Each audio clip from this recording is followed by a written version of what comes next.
Amis fidèles téléspectateurs, bonsoir. Merci de nous recevoir chez vous dans le cadre de votre émission Impact.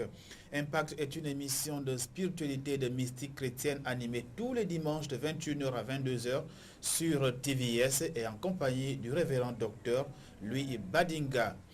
Dans un monde en perpétuel mouvement sur le plan économique, social et culturel, l'homme est au centre de plusieurs débats. Pour ce rapport de productivité entre l'homme et ce qui permet de l'obtenir, l'être humain est souvent victime de plusieurs maux, tels l'esclavage mystique qui est le thème de ce soir. Et comme je le disais tout à l'heure, nous recevons sur ce plateau le révérend docteur Louis Badinga, leader du Centre mondial Shekinah, l'homme de Dieu. Bonsoir. Bonsoir Arnaud, bonsoir à tous les téléspectateurs de TVS. Merci infiniment de me renouveler votre confiance en me recevant chez vous à la maison. Puisse tout simplement le Seigneur nous permettre de passer une heure d'édification au cours de laquelle des lumières nouvelles vous seront apportées sur la thématique que nous vous proposons encore une fois. Que Dieu vous bénisse. Voilà, comme vous le savez déjà, le thème du jour porte sur l'esclavage mystique.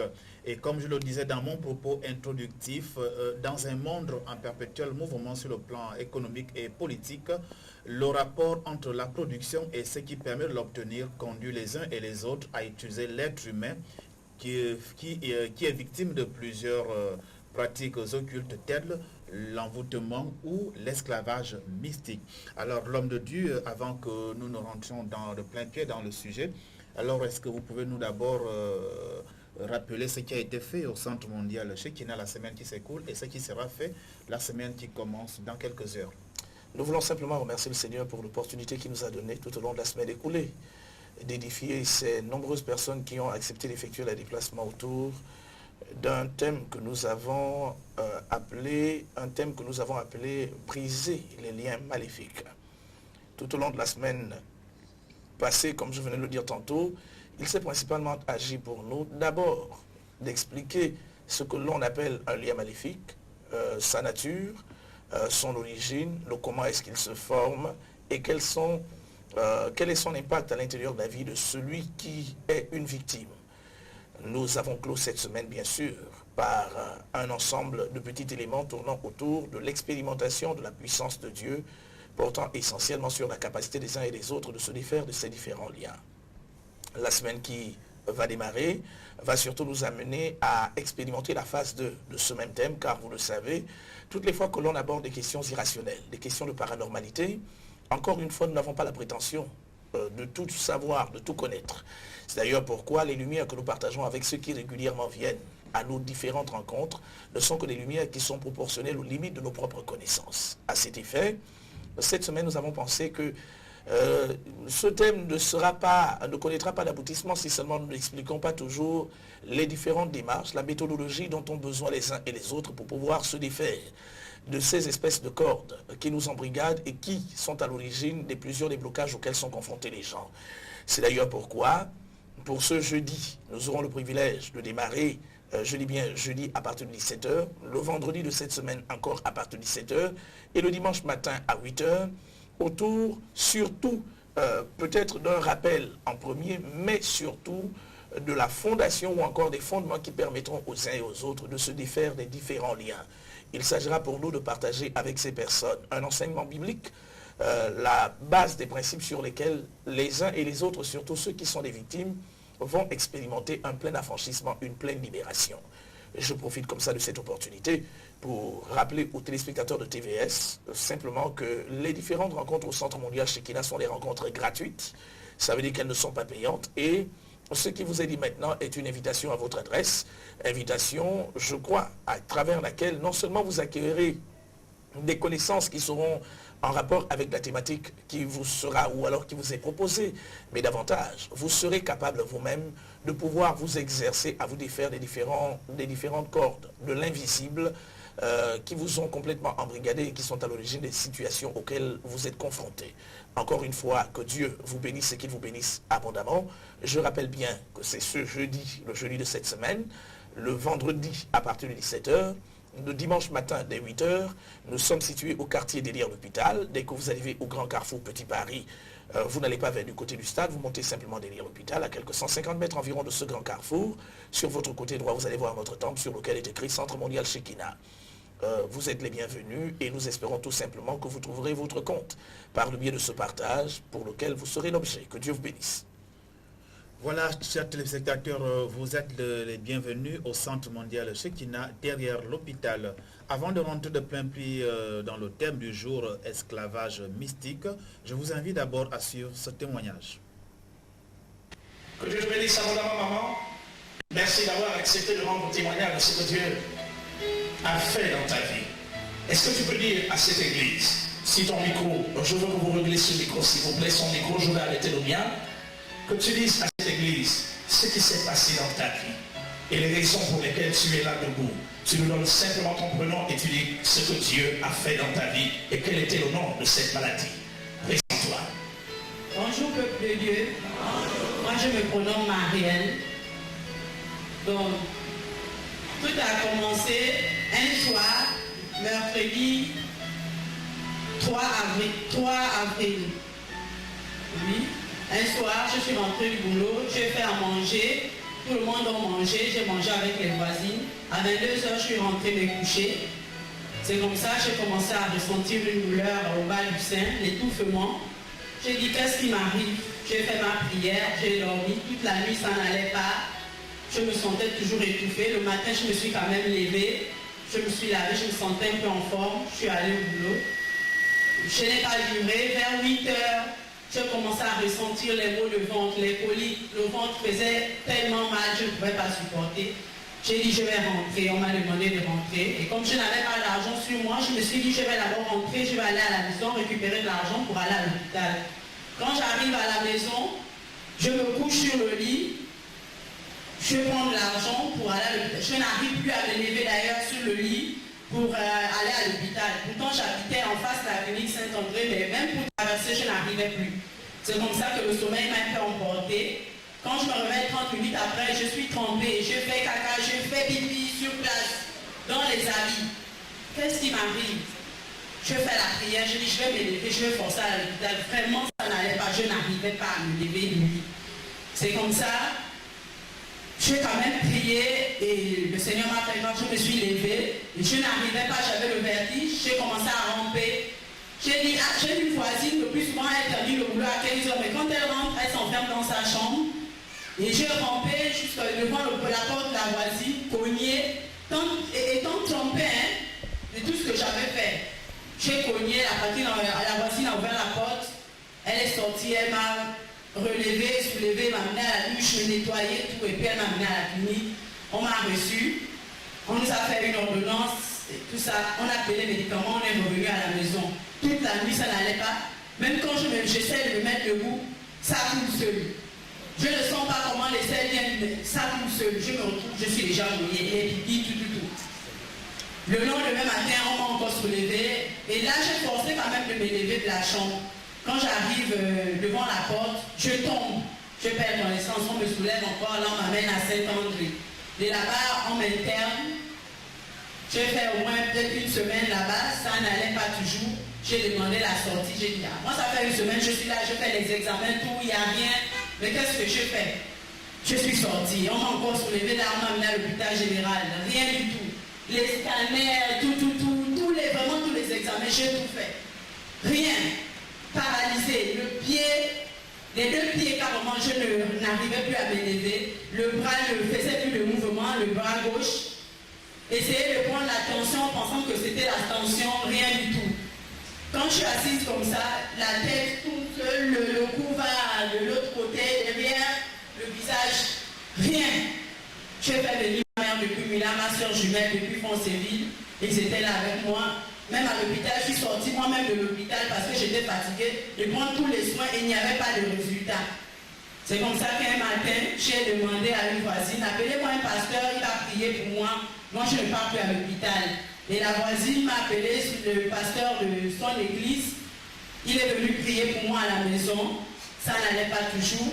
Et tout d'un coup, comme j'ai mon frère qui prie ici, j'ai eu le réflexe, j'ai appelé mon frère, j'ai dit, viens me chercher. Tu vas m'amener à Shekinah. Et lui aussi, il est venu le soir Même quand je parlais, tu ne pouvais plus entendre que c'est une personne qui parle. J'avais la voix des oiseaux. Donc quand j'essayais d'expliquer, il ne m'entendait pas. Il n'arrivait pas à m'entendre. J'ai dit non, amenez-moi seulement à Shekinah. Quand je disais un peu Shekinah, ça sortait quand même. C'est comme ça qu'ils m'ont soulevé un soir, ils m'ont amené ici. Et de là, les pasteurs partaient. Déjà, on est venu un peu en retard. J'ai trouvé le frère, Steve et un autre, je ne connais pas le prénom. Ils ont quand même prié pour moi le soir. On m'a soulevé encore, on m'a ramené. Le lendemain matin, on m'a ramené ici. Et là maintenant, on m'a présenté à Papa Kizito. Et c'est lui qui m'a suivi, les prières. Le même jour, quand Papa Kizito a prié pour moi, je suis sortie ici. Je suis venue sur le dos de quelqu'un, mais je suis sortie ici avec mes 2 pieds. Mes 2 pieds. Les gens qui m'ont vu arriver savent que c'est vrai, c'est pas la blague. Bien aimé, c'est pas la blague. La vie en Jésus, c'est bon. C'est vraiment bon. Et quand je suis repartie à la maison, moi-même, avec mes pieds, les voitures, tout le monde, le quartier était étonné. C'est ça, c'est quel Dieu qui a pu relever la fille là. On pensait que vraiment c'était fini. C'était fini, les musulmans, tout le monde, les Maliens étaient debout, le quartier s'est chauffé. Même les médecins de la clinique Saint-André qui m'ont vu sortir, tout le monde était étonné. Et ça, c'est Dieu qui a l'église à Shekinah, mais c'est Dieu qui m'a sauvé. Et là, la nuit, ça m'a encore attaqué. Le matin, je ne peux plus me lever. Le bras encore paralysé. La tête, c'était encore la même chose. Ah. C'est comme ma maman me dit, on va aller laisser seulement à l'église. On ne peut plus rester ici. Parce que quand on était à l'église hier, ça allait. Maintenant, je suis revenu à la maison, ça t'a encore attaqué. On est encore revenu voir le pasteur Kizito. Et là, c'était même encore plus grave. Parce que là, je n'arrivais même plus à dormir. Quand je ferme les yeux comme ça, sœur, je vois seulement le cercueil et mon corps est allé. Donc j'avais peur maintenant de fermer les yeux. J'ai dit, si je ferme les yeux là, c'est que je ne vais plus jamais me réveiller. Parce que voilà mon cercueil, je dis à ma soeur jumelle, regarde mon cercueil, regarde mon corps. C'est fini, s'il te plaît. Je sais que je vais partir, regarde-moi les enfants. Il n'y a plus rien à faire. Elle m'a dit non, ne parle pas comme ça, on va repartir à l'église. On est revenu, on est rentré en jeu, ma soeur, ma mère, un peu la famille. Et puis me voilà comment je me porte debout aujourd'hui. Le Seigneur m'a fait grâce. Comment tu le sens, maman? Je le sens bien. Attends, il est où son frère? J'ai mis bien un peu en témoignage. Est-ce que tu peux confirmer ça? Tu peux confirmer ça? Que ce qu'elle dit c'est vrai? Viens un peu, approche un peu, approche. Je sais qu'elle ne peut pas mentir parce que j'ai ici son dossier médical.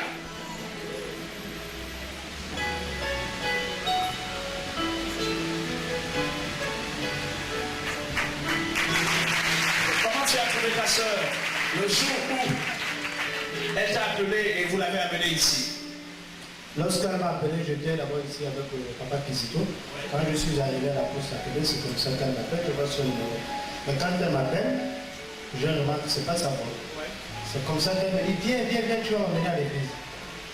J'ai dit, bon, je vais aller, c'est comme ça que j'appelle maman, je dis à maman, en fait, quand ta fille m'appelle là, je sens qu'elle délire. Elle délire, c'est que quand j'arrive sur le terrain, je constate. Je regarde qu'en fait, c'est plus elle qui parle, en fait, c'est la voix d'une autre personne. Donc, je sens que vraiment, elle délire, elle a le cou, et qu'elle est plus cassée du dos. Et le bras paralysé, les pieds paralysés. C'est comme ça qu'on est arrivé ici au centre de Viande Chocolat, et que Papa Kizito a fait du travail.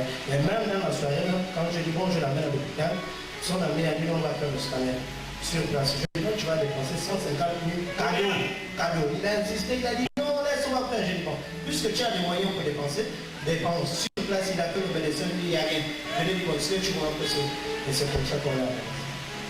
Lorsqu'on a prié pour toi, maman, est-ce qu'il y a eu une manifestation dans ton corps? Oui, papa, il y a eu une manifestation. Qu'est-ce qui s'est passé? Qu'est-ce qui s'est dit? Bon.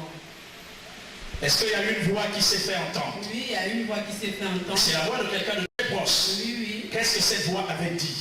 Cette voix, la personne a dit non, on m'a envoyé prendre cette fille. Bon, moi, elle a dit que c'est pas elle, c'est une autre personne qui l'a envoyée. Elle aussi, on l'a tuée, elle est là-bas. Et le travail qu'elle fait, c'est dur. Donc il faudrait qu'elle cherche quelqu'un d'autre pour l'aider. C'est comme ça qu'on a attaché un serpent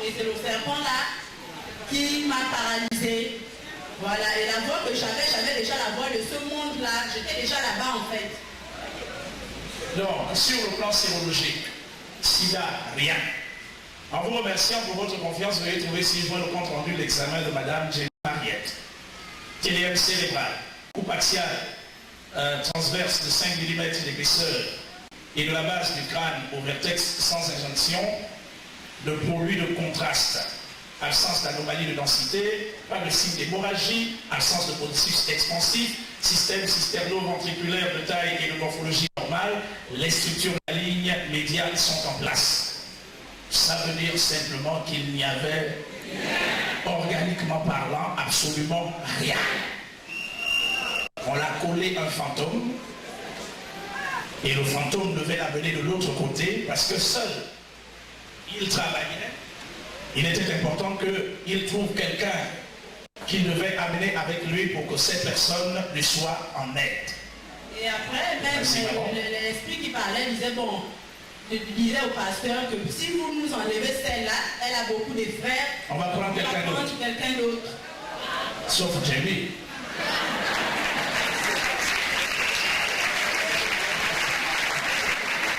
Alléluia. La personne bien aimée, je veux vous dire, la personne qui me fait ça en ce moment est très malade.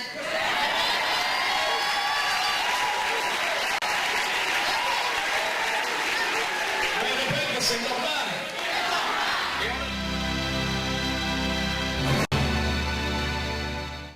Voilà, chers téléspectateurs, vous venez de suivre ce témoignage aussi palpitant, l'homme de Dieu.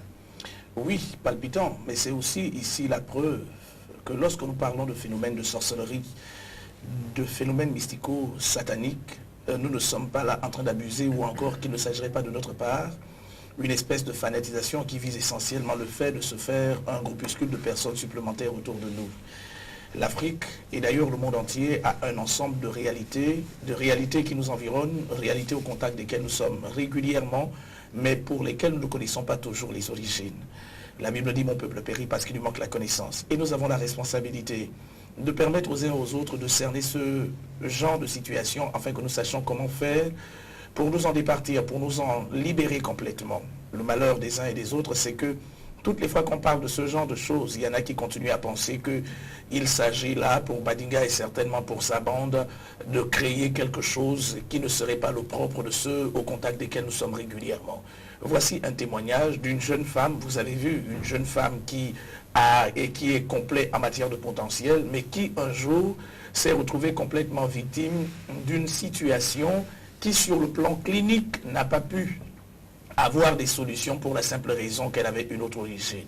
Nous voulons simplement rendre la gloire, l'honneur, la louange au Seigneur qui détient la toute-puissance pour encore libérer ceux qui sont en captivité. Voilà, chers téléspectateurs, nous rentrons de plein pied dans le thème du jour, l'esclavage mystique. Alors, l'homme de Dieu, qu'est-ce qu'on entend ici par esclavage mystique et quelles en sont les manifestations? Merci à nouveau pour cette opportunité. Vous allez vous rendre compte que la plupart des thèmes que nous proposons sont presque des thèmes composés. La décomposition des différents termes, les composants, nous amènera nécessairement à comprendre un tout petit peu mieux la profondeur et la portée de ce que nous proposons à chacun de nos téléspectateurs. L'esclavage mystique, qu'est-ce que ça veut dire? D'abord, l'esclavage. Vous savez que l'esclavage, c'est l'état de celui qui est esclave. Un esclave, c'est celui qui est assujetti. De ce qui précède, il faut nécessairement dire trois petites choses. Dans l'assujettissement, il y a l'élément domination, il y a l'élément contrôle, mais il y a aussi l'élément assujettissement. J'aurai l'occasion certainement de revenir sur cette question. Donc celui qui a perdu sa liberté au profit total d'un maître, d'un bourreau, c'est celui que l'on appelle un esclave.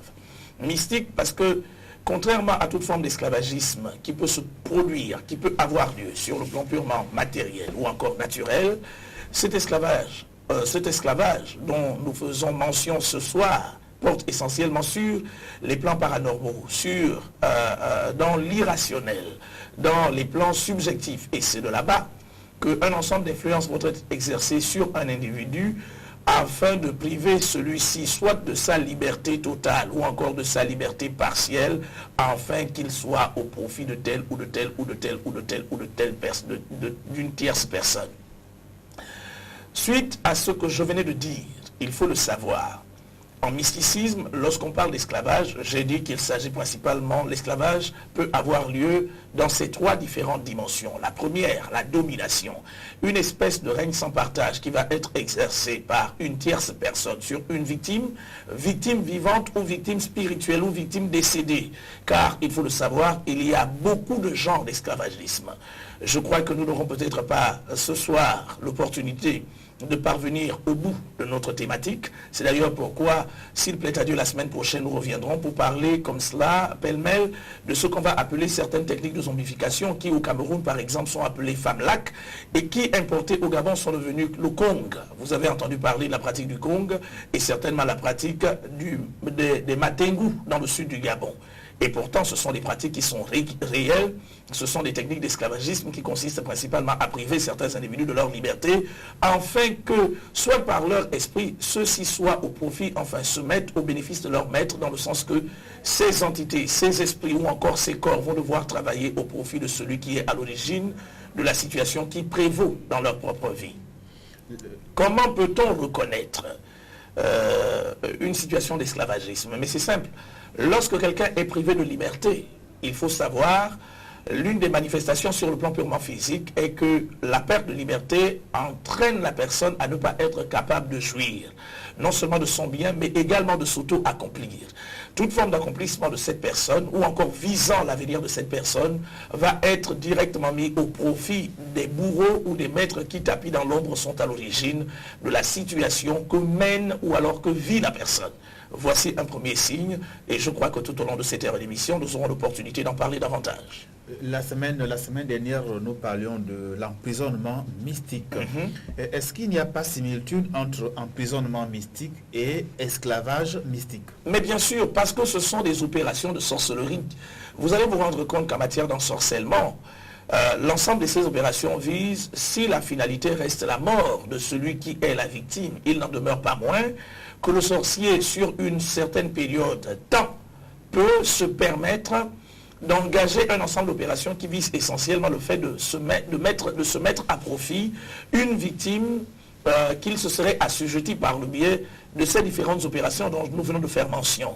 Si vous allez par exemple dans le contexte vétérotestamentaire, vous allez vous rendre compte que qui a construit les grandes villes égyptiennes, Pithom, Ramsès et tout cela, et Goshen, ce sont les Hébreux. Mais à quel moment? Au moment où, étant venus vivre dans ce pays, ils ont été martyrisés au point d'être assujettis à un pouvoir autoritaire et arbitraire qui s'est servi d'eux pour en faire des véritables esclaves.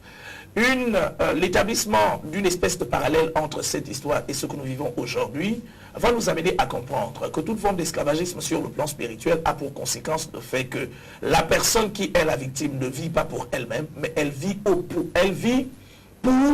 celui qui l'a embrigadé de cette façon pour en faire un esclave. Ça veut dire que si vous, Arnaud, vous devenez esclave sur le plan spirituel, ce qui se passera, c'est que tout ce que vous travaillerez doit certainement revenir à celui qui est à l'origine de votre esclavagisme. Oui, mais exactement comment s'opère, comment se passe cet esclavage? Est-ce qu'il va falloir que l'individu décède avant de devenir esclave? Ou alors, est-ce qu'on peut tenir quelqu'un en esclavage en étant vivant? Bon, essayons de situer les choses pour permettre aux téléspectateurs de recevoir l'ensemble des lumières dont ils ont besoin. Il y a plusieurs sortes d'esclavagisme. Il y en a plusieurs sur le plan mystique. La question que vous me posez releverait certainement de ce qu'on va appeler les genres d'esclavage qui ont lieu régulièrement dans le monde occulto-satanique. Pour ne parler que de ces sortes d'esclavage, on peut parler de ce que l'on appellera la servitude. La servitude est cet esclavage qui consiste pour un groupe de sorciers d'embrigader une tierce personne qui restera vivante et qui opérera au profit, je dis bien au profit de tel ou de tel ou de tel ou de tel ou de tel. Dans ce cas d'espèce, il s'agira principalement pour les sorciers de faire quoi? De faire en sorte que la victime étant complètement embrigadée, la personne restera vivante, mais ne sera pas capable de jouir de son revenu, de jouir du produit de son labeur, de jouir de son travail. Ça veut dire que toutes les fois que le 25, elle se rendra dans une banque de la place pour toucher son salaire, ce salaire va se retrouver complètement dilué, diminué et va se retrouver en perte parce que sur le plan métaphysique, il y a une espèce de porte ouverte ou encore de fenêtre à travers laquelle ce salaire va passer pour permettre à celui qui est à l'origine de ces situations d'en être bénéficiaire. Je prendrai pêle-mêle comme ça la situation de ces jeunes Gabonais et de ces jeunes Gabonaises qui ne peuvent pas jouir de leurs revenus pour la simple raison qu'il y a des membres de la famille qui s'étant autoproclamés détenteurs du pouvoir temporel ou encore de l'autorité parentale, ce sont ceux-là qui vont devoir vivre, manger ça. Vous allez voir que c'est fréquent si vous allez dans la plupart des couples gabonais, des jeunes couples gabonais, qu'il y a comme une espèce d'assujettissement, il y a une espèce de servitude auquel est directement lié le couple sous le prétexte que c'est mon neveu, c'est mon enfant, c'est mon petit frère, c'est ma petite soeur, j'ai les droits sur lui, son salaire doit me revenir en partie ou totalement. Et généralement, au bout de 15, 20, 30 ans de l'exercice d'une profession, la personne se retrouve complètement à zéro, n'ayant pas été capable de s'organiser. Ça, c'est ce que l'on appelle la servitude. Ce qu'on va appeler la zombification, l'une des techniques de zombification que l'on connaît régulièrement chez nous, c'est ce que l'on appelle le Kong. Là, il s'agira de, comment dire ça, de l'abstraction des éléments vitaux de l'intérieur d'un corps physique qui va être déclaré biologiquement mort, mais qui en réalité n'est pas mort. Et la personne va être enterrée par le biais d'un ensemble de pratiques sorcelaires. Le cadavre va être ressorti et va être programmé, c'est une forme de programmation pour être affecté à tel ou tel endroit, travaillant au profit de ses maîtres temporels. Ça, c'est un deuxième cas. Le troisième cas que nous pouvons citer comme ça pêle-mêle, c'est celui qui porte essentiellement sur le fait que cette fois-ci, il y a mort d'homme. L'opération de sorcellerie consiste à faire en sorte que la personne en face de nous décède, biologiquement décédée, le cordon d'argent liant l'âme au corps physique ayant été coupé, ça veut dire que même sur le plan purement de la vie, la personne est morte. Mais ce qui va se passer, c'est que la personne, après son enterrement, le groupe de sorciers va devoir se rassembler pour convoquer l'esprit de la personne, parce que dans ce cas, l'âme va repartir à Dieu. C'est l'esprit qui va être prélevé et qui va être retenu dans une espèce de harem. Chez les Pounous, on appelle ça Iboumou. Je ne sais pas comment les autres l'appellent.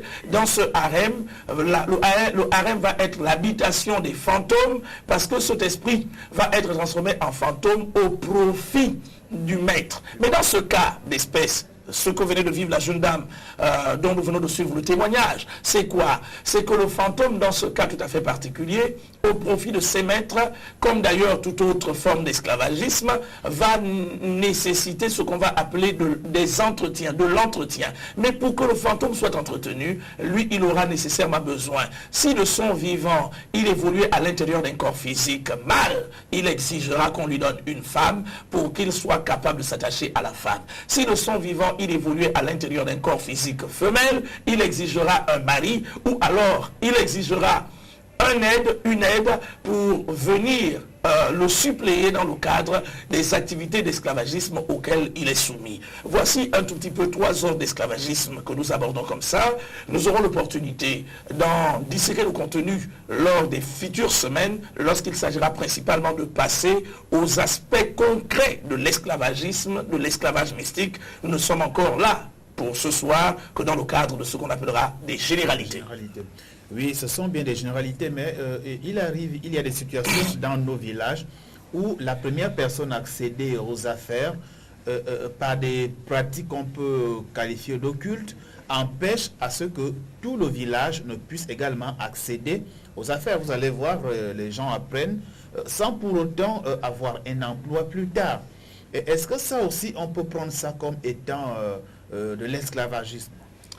Bon, en général, il faut le dire, la quête de pouvoir, de domination, de promotion, de richesse, de notoriété, par le contact avec les forces dites de l'invisible, je parle principalement des forces lucifériennes, des forces démoniaques, va entraîner un ensemble de conséquences à l'intérieur de ce qu'on va appeler une lignée familiale. Je prends un exemple terre à terre.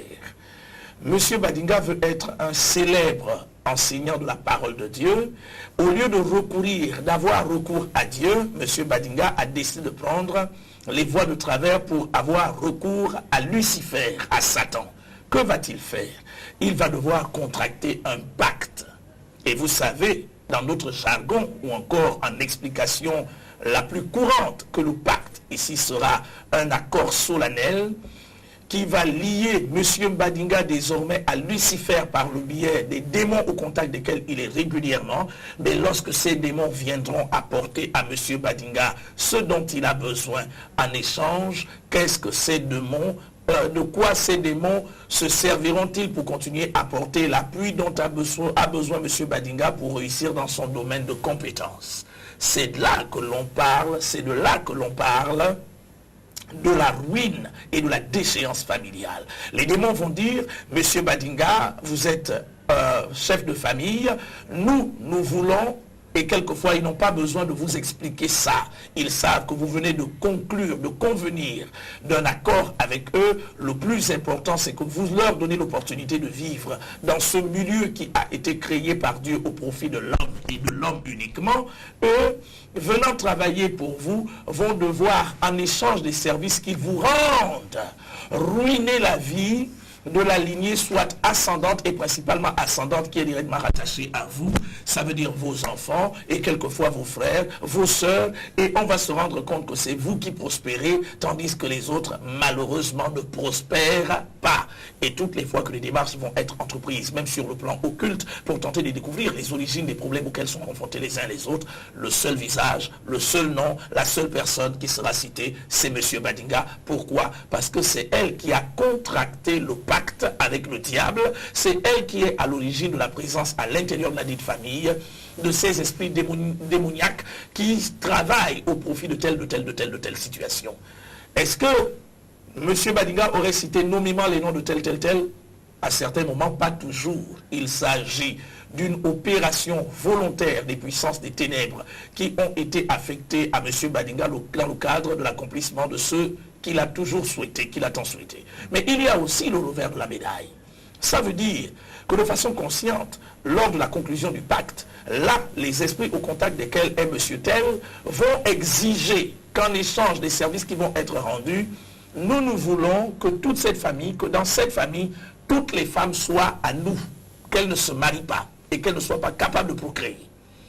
Si vous consentez à l'exigence démoniaque, ce qui va se passer, c'est que vous avez vendu tous les éléments tentaculaires liés à vous, de genre femelle, dans ce sens que ces femmes qui sortiront de vous, c'est-à-dire qui descendront de vous à partir de vous, vos enfants, vos petits-enfants, vos arrière-petits-enfants, et jusqu'à à peu près 4 générations bibliques, c'est-à-dire l'équivalent de 480 ans de notre ère, les personnes ne seront pas capables de se marier, et toutes les fois qu'il y aura tentative d'alliance maritale, il y aura toujours rejet, annulation, ou ce sera la catastrophe.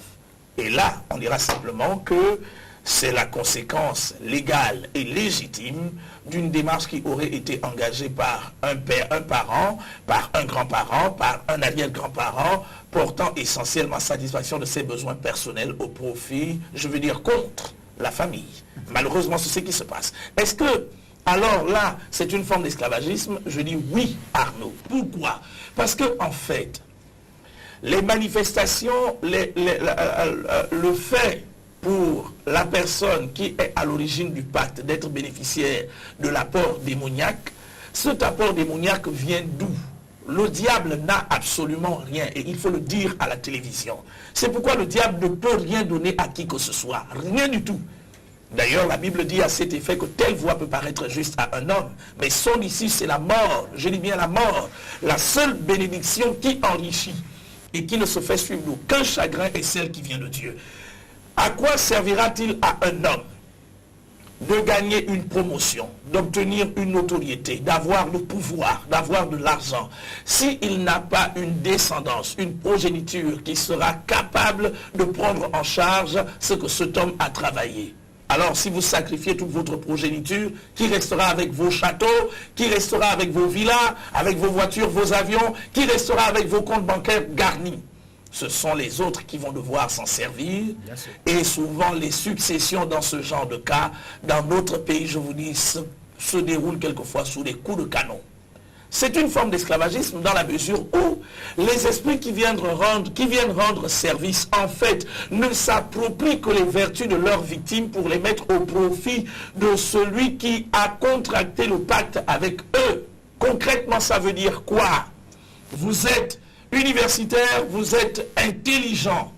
Et il y a quelqu'un au quartier qui pense que pour que lui aussi devienne quelqu'un un jour, il a besoin de faire venir des démons qui vont lui apporter de l'intelligence. Mais le démon, il n'est pas intelligent puisqu'il est déchu. Dès lors que quelqu'un a été déchu, la déchéance est la perte de ses avantages, la perte des droits, des privilèges qui lui ont été conférés. Il va falloir que le démon soit capable d'aller prendre l'intelligence dont a besoin celui-là quelque part. Et vous savez ce qu'il va faire? Il va choisir dans la famille ce qu'on appelle les lumières, les étincelles. Et c'est à ces lumières qu'il va déposséder leur capacité cérébrale de créativité et qu'il va transférer à tel individu. Et cet individu va briller au détriment de celui qui était le propriétaire légal de cette intelligence dont se sert la dite personne. Et que devient l'esclave? À quel moment parlera-t-on d'esclavage? On parlera d'esclavage dans ce sens que celui-là réussit sur le plan intellectuel, sur le plan académique, sur la base des efforts qui sont consentis par quelqu'un d'autre. Et malheureusement, c'est ce qui se passe tout autour de nous. Voilà, chers téléspectateurs, je vous invite à suivre cette manifestation démoniaque. Et là, nous sommes toujours au Centre mondial Shekinah, derrière l'hôpital. Et à combien vous êtes dans ce corps?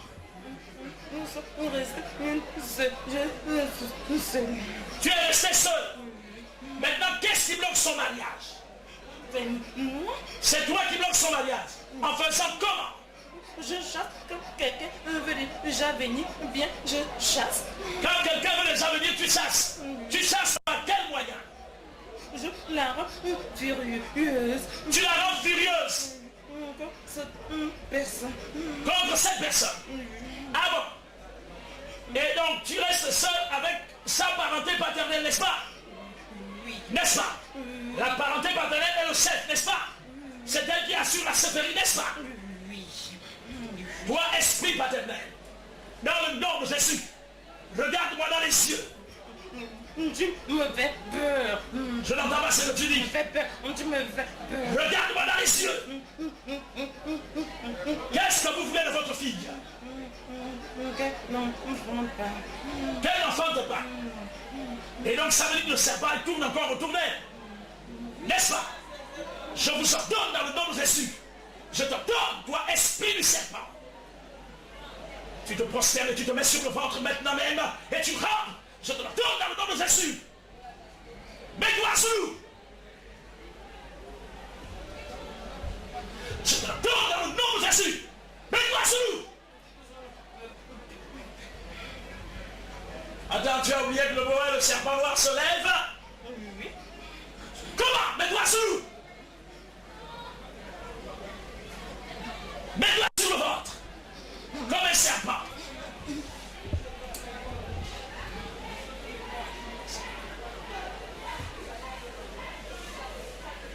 Toi, esprit du serpent, je te donne, esprit de la sirène, je commande de la prise maintenant, en vertu du pouvoir qui m'a été conféré sur vous, selon que Jésus a dit que j'ai reçu le pouvoir de marcher sur les serpents, sur les scorpions et sur toute la puissance de Satan.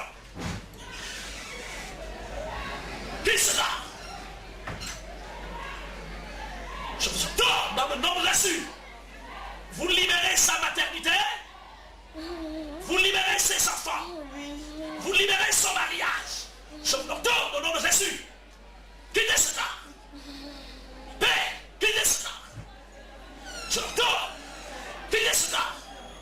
Maintenant, dans les abîmes des ténèbres, dans les abîmes des ténèbres, quittez cela.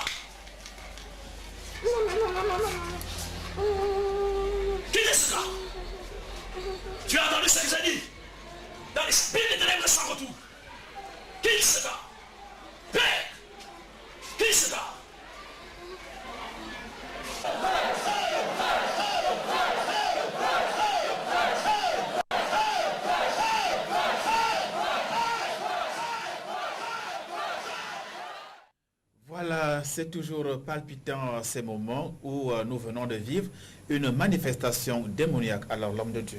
Oui, bon, toutes ces choses ont eu bel et bien lieu ce matin. C'est une séance, la première séance a été une séance privée à l'intérieur de mon bureau. Vous êtes certainement rendu compte que j'étais déchaussé d'ailleurs. J'étais en babouche pour la simple raison que je sortais du culte.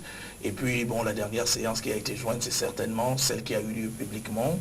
Séance portant essentiellement autour de ce que l'on appelle la délivrance. Mais qu'est-ce qu'il faut retenir, par exemple, la première séance, celle qui a eu lieu dans mon bureau? Ce qui est clair, c'est que les activités de sorcellerie sont réelles chez nous. Voici un parent qui estime que sa fille est porteuse d'une étoile et qui se décide à faire en sorte que si sa fille va en mariage, cette étoile va être au bénéfice d'une autre famille. Alors là, il procède par voie occulte sur la base d'un ensemble de pratiques visant essentiellement l'assujettissement de sa fille pour que cette dernière reste au village. Mais pour que son bien ne revienne à personne, si ce n'est qu'à la famille, on attache une espèce de serpent mystique autour du corps de cette dernière pour que toutes les fois qu'elle est en période d'ovulation, elle ne soit pas capable d'enfanter. Dans le cas de cette jeune dame, je dis bien une jeune dame d'à peu près une quarantaine, elle se rapproche de la quarantaine, elle a déjà perdu des jumeaux. Comment expliquer cela? Est-ce une forme d'esclavagisme? Oui, dans la mesure où vous allez entendre la voix de cet individu, la voix de l'esprit, empruntant celle de l'individu maître qu'il a mis là, dire « c'est moi qui suis là, je ne veux pas que ma fille aille en mariage, je ne veux pas qu'elle ait des enfants parce qu'elle doit rester au village. » Et quand je pose la question de savoir, qu'est-ce que vous avez mis à l'intérieur de ce corps? Le monsieur dit, on a mis 3 choses. Une sirène pour qu'elle ait de l'éclat, le charme d'attirer des hommes riches qui vont lui donner de l'argent et cet argent va nous revenir.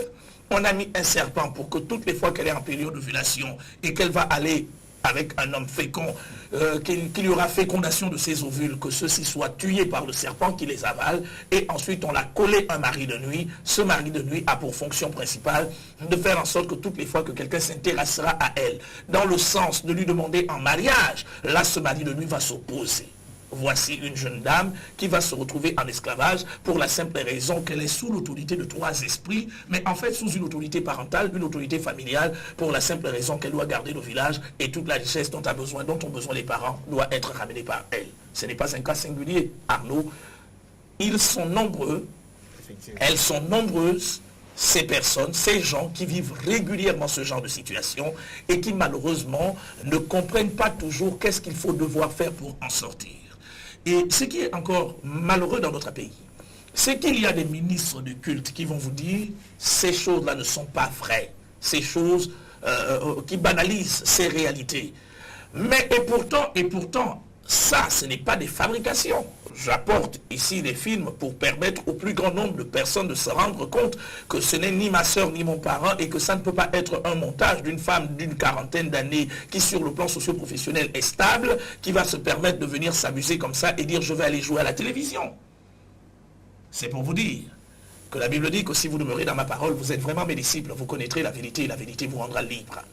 Il y a plusieurs personnes qui régulièrement vont à l'église et ne savent pas qu'elles transportent avec elles un ensemble de fardeaux à travers lesquels elles sont maintenues en esclavage quelque part. C'est peut-être votre cas. Cette émission vise essentiellement le fait de vous sensibiliser, de vous amener à prendre conscience des réalités mystico-spirituelles autour de votre personne, mais également de vous encourager à vous battre comme vous le pouvez pour que vous soyez complètement libéré. Et je crois que c'est possible pour vous d'expérimenter une pleine libération. C'est d'ailleurs pourquoi cette semaine, pour la phase 2 de la fureur de Dieu, je vous invite au Centre mondial Shekinah, le thème « Briser les liens maléfiques ».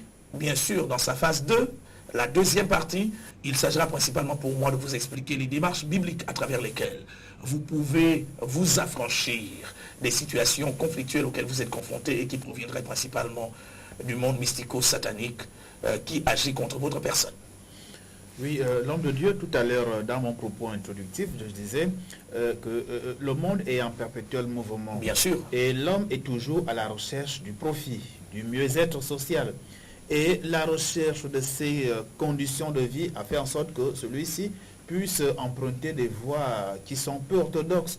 Vous allez voir dans certaines de nos familles, vous allez trouver un monsieur ou une femme qui est immensement riche sur le plan social, Mais lorsque vous allez voir dans sa maison ou au moins ses enfants, vous allez trouver qu'il y a un qui est, on peut dire, mongol. Est-ce que c'est est-ce que c'est ce dernier qui est esclave, qui est la source de ces richesses? Bon, je veux dire que essayons de relativiser les choses pour ne pas généraliser tout ce qui se passe. Je ne suis pas spécialiste de santé publique et donc je ne peux pas ici expliquer les origines, si vous voulez bien, les origines pathologiques du phénomène de Mongolie. Cependant, il n'en demeure pas moins que nombre de Mongols dans plusieurs familles gabonaises et en Afrique et partout ailleurs ne sont qu'une sorte d'esclavagisme dans la mesure où il s'agit de priver quelqu'un de sa liberté, il s'agit de priver quelqu'un sur le plan occulte de son potentiel pour que d'autres s'en servent. Et vous allez vous rendre compte généralement que ces Mongols dont vous parlez tant sont à l'abri dans la mesure où ils sont aux soins de leur bourreau. Le bourreau est conscient que si ce dernier-là, ce Mongol meurt, l'espèce de corde qui sert de couloir de transmission en matière de ravitaillement ayant été coupé par l'expérience de la mort, lui est complètement ruiné. À cet effet, il faut tout faire pour que ce Mongol, qui en fait, naturellement, est un être humain, mais intérieurement c'est un animal, puisqu'il a été vidé complètement de ses éléments existentiels. La seule chose qu'il a, c'est la vie, c'est-à-dire l'âme. Mais il a perdu le fonctionnement optimal de ses capacités cérébrales, il a perdu sa volonté. Vous avez vu un Mongol décider? Il ne décide pas, il bave, il passe toute la journée là. Il y en a qui sont obligés d'être ligotés parce que s'ils sortent de là, ils se baladent dans les rues, ils déambulent dans les rues comme des animaux. Donc en fait, ce sont des êtres humains qui ont été rendus dans un état animal, uniquement pour qu'ils s'exercent contre eux une espèce de pompage de leurs capacités énergétiques, capacités qui vont être mises au profit de celui qui mène une vie complètement opulente, une vie riche, mais qui aboutit à quoi? Nous avons déjà expliqué ici le principe de la loi de causalité à effectivité. Allez dans certaines régions du Gabon, demandez où sont les riches. Le richard qui était ici est où? Demandez aux Gabonais où sont, qu'est-ce qu'ils ont fait avec l'argent, ceux qui sont engagés dans ce genre de pratique. Qu'est-ce qu'ils ont fait avec les fameuses richesses qui leur ont été rapportées par des esprits au contact desquels ils ont été par le biais du pompage de ces différentes facultés énergétiques prélevées de chez les autres. En général, rien. Je dis bien rien. Et j'insiste sur une vérité fondamentale. La seule bénédiction qui enrichit et qui ne se fait suivre d'aucun chagrin, je dis bien d'aucun chagrin, ça veut dire que vous n'avez pas peur de perdre votre mère, votre père, votre épouse, votre époux, vos enfants, vous n'avez pas peur de perdre ça, c'est celle qui vous vient de Dieu par le biais de l'application des principes régaliens de réussite. Le principal principe de réussite, c'est l'effort. Dieu a travaillé et il a toujours voulu encourager l'homme au travail, car c'est par le travail que l'on parvient à l'accroissement de notre potentiel, c'est par le travail que les différentes énergies vitales qui sont contenues à l'intérieur de nous vont s'extérioriser sous forme de rendement et sous forme de possession. C'est vrai qu'au cours de nos prochains thèmes, nous viendrons dans les détails, parce que nous parlerons de la zombification de ce que l'on appelle au Gabon le Congo. Peut-être que nous parlerons de cela la semaine prochaine. Et ensuite, on abordera, nous sommes en train de tourner autour de ce que l'on appelle là, la servitude. Ça veut dire que cette technique d'esclavagisme qui consiste à garder un être vivant, comme vous et moi, mais qui travaille au profit de maman, de papa, de la grande sœur, de la tante et tout cela, un haut fonctionnaire de l'État, un haut cadre de notre pays, d'une administration quelconque, qui toutes les fois qu'il a touché son salaire, la première personne qu'il doit rencontrer, c'est soit maman, c'est soit la tante, c'est soit le grand frère, la grande sœur, et c'est à elle qu'il doit déposer le salaire et il retourne à la maison les bras ballants. Ou alors, il y a une autre forme de prise de son revenu par le biais de ce qu'on va appeler les jeux de hasard. Vous allez voir un individu dès qu'il sort de la banque, il file dans les jeux de hasard et quand il revient à la maison, il n'a plus un seul rond. L'argent est passé où? S'il ne simule pas qu'il a été braqué, il va raconter tout un tas de conneries parce que voilà. À défaut des jeux de hasard, c'est que le jour où il va percevoir son salaire, c'est le jour où quelqu'un tombera malade. Et comme c'est lui qui est l'esclave de la famille, c'est lui qui va devoir supporter les frais médicaux qui vont le ramener chez lui complètement misérable et malheureux. Et il va être obligé de regarder la femme. Ils vont se regarder avec la femme dans les yeux. Savez-vous, Arnaud, qu'il y a des Gabonais qui, au 5, n'ont même pas, d'ailleurs, il y a des Gabonais qui n'ont pas d'épargne. C'est général presque chez nous. Plusieurs Gabonais n'ont pas d'épargne. Et encore pire, il y a des Gabonais qui, dès qu'ils arrivent au 5, la situation de vie devient compliquée. C'est ce qui a poussé plusieurs à voler de l'argent, à détourner les fonds publics et tout cela, parce qu'il n'y en a plus. Ou alors, on prend notre argent, on le gaspille avec des prostituées et tout cela dans ces maisons de passe qui pilulent la Libreville désormais et dans tous les quartiers, et on n'a plus rien, on est complètement appauvri. Ne sachant pas en fait qu'il y a une espèce de calebasse, il y a une espèce de réservoir, une espèce de, comment dire ça, une espèce de corbeille sur le plan métaphysique qui, sur la base d'une espèce de fenêtre, de porte, constitue l'élément qui recueille votre revenu pour que lorsque vous rentrez à la maison, que vous soyez misérable avec votre épouse et vos enfants, ou alors avec votre époux et vos enfants, complètement misérable alors que vous avez un revenu qui vous permet de bien vivre. Et je le dis, ils sont nombreux qui vivent comme ça et qui ne savent pas comment faire. Et ils demandent toujours des augmentations salariales, mais ce que vous n'avez pas pu faire avec 200 000, croyez-moi, vous ne ferez rien avec 1 million. Ce que vous n'avez pas pu faire avec 1 million, quand vous aviez 1 million de salaire, ce n'est pas quand vous aurez 5 que vous ferez quoi que ce soit avec. Parce que le principe reste le même, c'est l'arbre qui cache la forêt. Lorsqu'on a abordé le thème sur l'emprisonnement mystique, ou du moins dans de la malédiction, nous avons vu qu'il peut avoir plusieurs causes de malédiction. Il y a une malédiction qui peut être externe, l'être humain n'est pas lui-même l'auteur. Il y a également une autre malédiction où l'être humain est l'auteur, on appelle l'auto-malédiction. Bien sûr. Alors, si on essaie de transposer ces mêmes conditions en ce qui concerne l'esclavage mystique, il y a l'esclavage de l'extérieur, cela est fait par d'autres personnes pour vous. Est-ce que l'être humain lui-même peut créer les conditions pour se faire esclave lui-même? Mais bien sûr. Et, par exemple, sans vous couper la parole, je peux prendre l'exemple des jeux du hasard. Mais bien sûr, vous savez que l'habitude devient la pratique usuelle, la pratique habituelle, devient une seconde nature chez un être humain qui désormais l'amènera à devenir un accro. Et nombre de personnes parmi nous sont retenues par une espèce de force de l'invisible pour la simple raison que ces personnes ont commencé par un acte qui a appelé un second, du second au troisième, du troisième au quatrième, et la répétition régulière des mêmes actes a entraîné l'individu à être victime de ce qu'on va appeler des habitudes qui sont devenues inhérentes à sa personne. Dès lors que finalement vous êtes devenu la pratique, que ce soit de la consommation de l'alcool, de la pratique de la sexualité tout azimut, la pratique de telle chose, vous ayant complètement embrigadé, vous devenez un accro. Cela devient une seconde nature chez vous. Dans ce cas tout à fait particulier, au-delà du fait que vous pouvez avoir été victime de ce qu'on va appeler des influences extérieures démoniaco-sataniques, mais il n'en demeure pas moins que votre volonté personnelle a fait place, votre volonté personnelle a servi de point d'appui pour vous amener à entrer ou alors à devenir cet esclave ou cet accro, soit de l'alcool, soit du sexe, soit de toutes les pratiques auxquelles régulièrement l'être humain est confronté. Donc c'est possible en fait. Ça veut dire qu'au-delà de toute forme d'influence démoniaco-satanique, il est possible que l'homme lui-même se retrouve complètement embrigadé dans des situations que lui aurait décidé de créer lui-même. Bon, le temps qui nous est imparti est presque à sa fin. Alors, comment peut-on sortir de l'esclavage mystique? Chers amis, il y a énormément de situations, je dis il y a énormément de clés. Dans le contexte vétérotestamentaire, vous avez entendu parler du jubilé. Le jubilé, c'était une période au cours de laquelle ceux qui avaient été esclaves avaient l'opportunité de s'affranchir de l'esclavagisme pour la simple raison que cette période ayant été passée, il est important qu'un ensemble d'actes soit posé.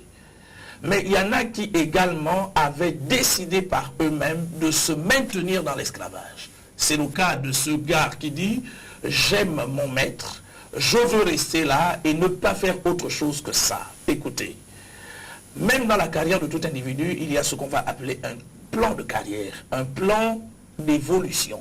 Si vous décidez de rester la même personne, ce n'est pas quelqu'un qui vous aura imposé de rester la même personne. Quand vous regardez les Ouest-Africains venir au Gabon travailler, nombre de ces gens-là sont des illettrés. Je sais de quoi je parle, car moi-même ayant grandi dans les Akébé, j'ai appris à plusieurs à lire et à écrire.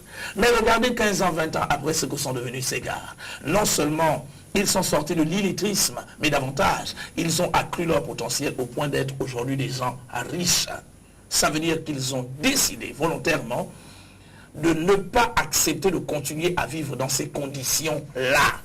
Et là, ce sera certainement l'élément sur lequel je vais m'appesantir en cette fin d'émission. Vous avez la responsabilité de découvrir les situations qui prévalent dans votre vie et davantage les moyens bibliques qui existent pour vous affranchir. La Bible dit que si Christ vous affranchit, vous serez réellement libre. Et je puis le dire, nombre de personnes qui vont régulièrement à l'église, dans les milieux de culte, dans les mosquées et partout où vous voulez là, généralement sont victimes de ce qu'on va appeler le contrôle des hordes de l'enfer sans qu'elles ne le sachent. Et c'est pourquoi moi je vous fais une simple proposition pour ce soir, une invitation que je vous adresse. Je vous attends ce jeudi soir, du côté du Centre mondial Shekinah. Nous sommes situés au quartier Délire l'Hôpital. Je crois que lorsque quelqu'un est ligoté, est enfermé, est esclave, il est important en préalable d'amener la personne à prendre conscience de sa nature, la nature divine impartie en elle et de sa capacité à sortir de cette situation. Cela ressemble à la technicienne de surface que vous entretenez chez vous à la maison et à qui vous pouvez dire, vous avez encore, jeune femme, l'âge d'aller à l'école, de suivre une formation qui vous permettra d'améliorer vos conditions de vie et d'existence. Si elle estime qu'elle est née pour être technicienne de surface, elle reste là. Mais si elle estime qu'elle a du potentiel pour faire autre chose, c'est à elle de s'organiser avec le peu que vous lui donnez, parce qu'elle sait qu'elle est chez vous, vous lui donnez ce peu-là pour que ses conditions de vie et d'existence changent. Le malheur de chez nous, c'est que vous allez entendre des bons chrétiens qui chantent régulièrement « Alléluia », qui crient « Jésus m'a donné la liberté », mais quand vous regardez au quotidien le genre de vie que ces personnes mènent, et certainement le genre d'évangile auquel elles se sont adaptées ou encore qu'elles se sont appropriées, vous vous rendez compte qu'il y a une véritable inadéquation entre ce que dit la parole de Dieu et le genre de vie qu'elle mène. Pour ma part, je le crois. Le Fils de Dieu est apparu afin de détruire les œuvres et les puissances des ténèbres. Il a dit, le voleur ne vient que pour dérober, égorger, détruire. Moi, Jésus, je suis venu afin que vous ayez la vie, que mes brebis aient la vie et qu'elle est en abondance. Il a dit, bien-aimé, je souhaite que tu prospères à tous égards, je dis bien à tous égards, et que tu sois en bonne santé selon que prospère l'état de ton âme. Je vous invite ce jeudi soir à 17h. Ce vendredi soir à 17h, ce dimanche matin à 8h du côté du Centre mondial Shekinah. La prophétesse Chantadra Sarah Badinga reçoit tous les mardis à partir de 8h. Vous pouvez toujours venir la rencontrer. À cet effet, que ferons-nous? Mettre à votre disposition l'essentiel de ce que Dieu nous a donné en matière d'équipement pour que vous puissiez être bénéficiaire d'un toucher de Dieu pour votre vie.